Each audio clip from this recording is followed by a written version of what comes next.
சகோதரரே, எனது பெயர் சன்னி மேத்யூ. நான் ஒரு மனிதவள ஆலோசகன். எனது ஸ்தாபனத்தின் பெயர் sigma man power and marketing private limited. சரி, இந்த கேள்வி டாக்டர் ஜாகிர் நாயக் அவர்களுக்கு. இன்று நாம் எடுத்துக்கொண்டு விவாதித்த இந்த தலைப்பு கிறிஸ்து உண்மையிலேயே சிலுவையில் பலியானாரா என்பதாகும். எதிர்ப்படையான இந்த கேள்வி அந்த கேள்விக்கு பதிலாகாது. இது சாதாரண விவாத தத்துவம். இன்றைய தலைப்பு மீண்டெழுந்தாரா இல்லையா என்பது மட்டுமல்ல. ஆயினும் நீங்கள் இந்த பொருளிலேயே விவாதிப்பதானால், மீண்டெழுவதற்கான ஆதாரத்தை பெறுவதானால் நாம் பைபிளில் மட்டும் பெற முடியும். அது கிறிஸ்துவர்களின் விசுவாசத்திற்குரியது. நீங்கள் பைபிள் கடவுளின் வார்த்தை என்பதில் நம்பிக்கை இல்லை என்று குறிப்பிட்டீர்கள். ஆனால் அதிலிருந்தே குறிப்புகளை எடுத்து மீண்டெழுதல் நடைபெறவில்லை என்று நிரூபிக்கிறீர்கள். அத்துடன் ஏன் மீண்டெழுதல் நடைபெறவில்லை என்று கூறியதும் ஒரு நல்ல தர்க்கமாகும். ஆயினும் அந்த தலைப்பினை விவாதித்துக் கொண்டிருக்கையில் இந்த அணுகுமுறை சரியில்லை என்பது என்னுடைய தனிப்பட்ட கருத்தாகும். அடுத்த கேள்வி ஒவ்வொரு கேள்வியாக அதே கேள்வியின் தொடர்ச்சியாகும். ஆனால் ஒரு கருத்து இருக்கிறது. அது ஒரு வரலாற்று பூர்வ உண்மையாகும். கிறிஸ்து சிலுவையில் அறையப்பட்டு கொல்லப்பட்டார் என்பது ஒரு வரலாற்று பூர்வ உண்மையாகும். அதை பற்றி வரலாற்று ஆசிரியர்கள் எழுதியுள்ளார்கள்.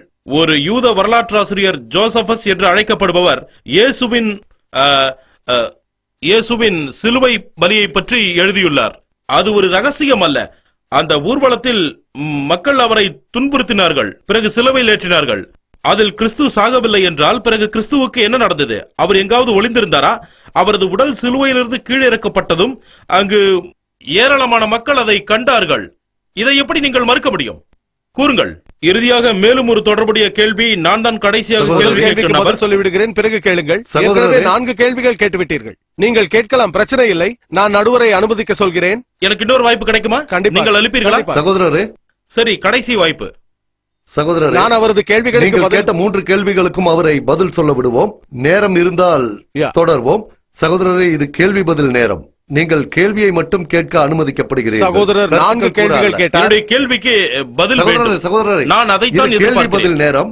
சரி, கடைசியாக முடிந்ததும் நீங்கள் IRF-க்கு வரலாம் அல்லது உங்கள் இடத்திற்கு அவரை கூப்பிடலாம்.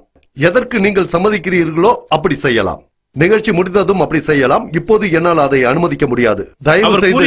தயவு செய்து இப்போது உங்களை அனுமதிக்க முடியாது. கேட்கப்பட்ட கேள்விகளுக்கு சகோதரர் 4 கேள்விகள் கேட்டிருக்கிறார். தலைப்பு கிறிஸ்து உண்மையில் சிலுவையில் பலியானாரா என்பது. அடுத்த கேள்வி, அவர் உயிர் தெழுந்தாரா? பிறகு அவர் மீண்டெழவில்லை ஆயின் அவர் சிலுவையில் பலியாகவில்லை என்றார். தலைகீழாக சொல்கிறீர்கள். ஆனால் நான் ஒரே கல்லில் 2 மாங்காய்களை அடிக்க நினைத்தேன். கிறிஸ்து உயிர் தெழுந்தாரா என்று மீண்டும் வாதம் செய்ய விரும்பவில்லை. ஒரே கல்லில் 2 மாங்காய்கள். அவர் மரணிக்கவில்லை என்றால் சிலுவையில் பலியாகவில்லை. அவர் மரணிக்கவில்லை என்றால் உயிர் தெழவும் இல்லை. ஒரே கல்லில் 2 மாங்காய்கள். உயிர் தெழுந்தார் என்ற வார்த்தையை நீக்கிவிட்டாலும் விவாத பொருள் அப்படியே இருக்கும். மேலும் நீங்கள் வீடியோ கேசட்டை பெற்றுக் கொள்ளலாம். முதலில் நான் சொன்னது, ஒரு மனிதன் மரணிக்கவில்லை என்றால் சிலுவையில் அறையப்படவில்லை. அதன் பிறகு உயிர் தெழுவதற்கு மரணிக்க வேண்டும் என்றேன். ஒரே கல்லில் 2 மாங்காய்களை வீழ்த்தி நிரூபிக்க பார்த்தது. இயேசு கிறிஸ்து அவருக்கு சாந்தி உண்டாட்டும் மரணிக்கவில்லை. மரணிக்கவில்லை என்றால் சிலுவையில் பலியாகவில்லை. மரணிக்கவில்லை என்றால் எப்படி உயிர் தெழ முடியும்? ஒரே கல்லில் 2 மாங்காய்களை வீழ்த்துகிறேன். நான் தலைப்பிலேயே நிற்கிறேன். அதை விட்டு விலகி போகவில்லை.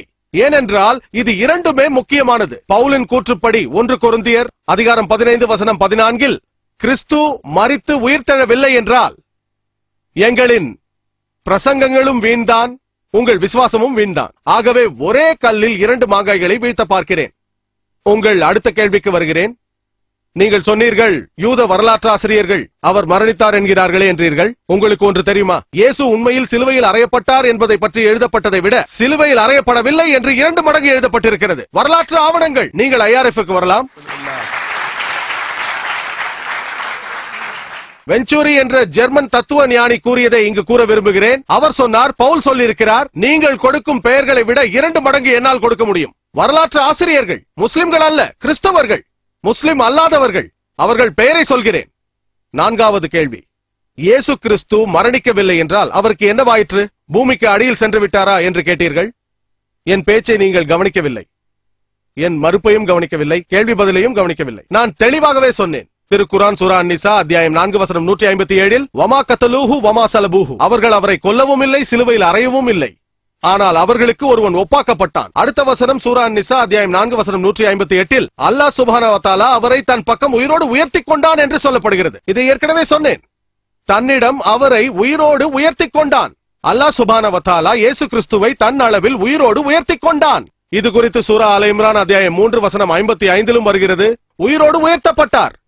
மீண்டும் இரண்டாம் வருகையின் போது வருவார். உங்கள் 4 கேள்விகளுக்கும் பதில் தந்துவிட்டேன். மேலும் பாஸ்டர் சொன்னார், அதாவது அவர் சொன்ன பதிலிலிருந்து நான் புரிந்து கொண்டது, ஒரு புதிய கிறிஸ்தவரை சந்திக்கும் போது புதிய பதில் கிடைக்கிறது. சில பாதிப்புகளை சரி செய்யவே முடியாது என்று அவர் சொன்னார். வீடியோவில் பதிவாகி உள்ளது. அப்படி என்றால் சில பாவங்களுக்கு இயேசுவால் விலை கொடுக்க முடியாது. இதிலிருந்து நான் புரிந்து கொண்டது என்னவென்றால், ஒரு புதிய கிறிஸ்தவரை சந்திக்கும் போது புதிய கோட்பாட்டினை தெரிந்து கொள்கிறேன். சின்ன பாவங்களுக்கு இயேசு கிறிஸ்து விலை கொடுத்து விட்டார், பெரிய பாவங்களுக்கு விலை கொடுக்கவில்லை. அப்படித்தான் நான் புரிந்து கொண்டிருக்கிறேன். நீங்கள் ஏதோ சொல்ல முயற்சித்தீர்கள். நீங்கள் உங்கள் கேள்விகளை மட்டுமே கேட்க வேண்டும். கருத்துரைகளுக்கு அனுமதி இல்லை. கடைசி 5 நிமிடங்களில் இன்னும் 3 நிமிடங்களே இருக்கிறது. இந்த 3 நிமிடங்களுக்குள் அவரை பதிலளிக்க அனுமதிக்கிறேன். 5 நிமிடங்கள் அல்ல. சகோதரரே, விரைவாக உங்கள் கேள்வி, விரைவாக அதற்கு பதிலும். இங்கு நீங்கள் செய்த வாத பிரதிவாதங்கள் அனைத்தும் பைபிளின் கருத்துக்களை ஒட்டியே செய்தீர்கள். தலைப்பு உண்மையில் இயேசு சிலுவையில் பலியானாரா என்பது. அப்படியானால் குரானிலிருந்து கருத்துக்கள் சொல்வதற்கு என்ன இருக்கிறது? குரானிலிருந்து சொல்லும் போது நீங்கள் ஒரு விஷயத்தை சொல்லும் போது அதை திரும்ப திரும்ப சொல்வது என்பது ஒரு விவாதமாகாது. நான் சொல்கிறேன், கடவுள் ஒருவர் இருக்கிறார் என்று 20 முறை கடவுள் இருக்கிறார் என்று சொன்னால் அது நிச்சயமாக தர்க்கவியலுக்குள் வராது. விவாதத்திற்கு தேவை அதற்குரிய ஆதாரங்கள். ஆக நீங்கள் குரானிலிருந்து என்ன ஆதாரங்களை தர முடியும்? கிறிஸ்து சிலுவையில் பலியாகவில்லை என்பது போன்ற அறிவிப்பை தவிர நான் பதிலையே எதிர்பார்க்கிறேன். அவையோரிடமிருந்து கைத்தட்டலை அல்ல. முஸ்லீம் அல்லாதவர்கள் அறிந்து கொள்ளத்தக்கதாக இருக்க வேண்டும். ஒரு கைத்தட்டலை பெறுவது எளிது, ஆனால் மற்றவர்களுக்கு புரிய வைப்பது என்பது கடினமானது. ஆகவே கைத்தட்டலுக்காக இல்லாமல் நான் புரிந்து கொள்வதற்காக சொல்லுங்கள். சகோதரர் நல்ல கேள்வியை கேட்டார்.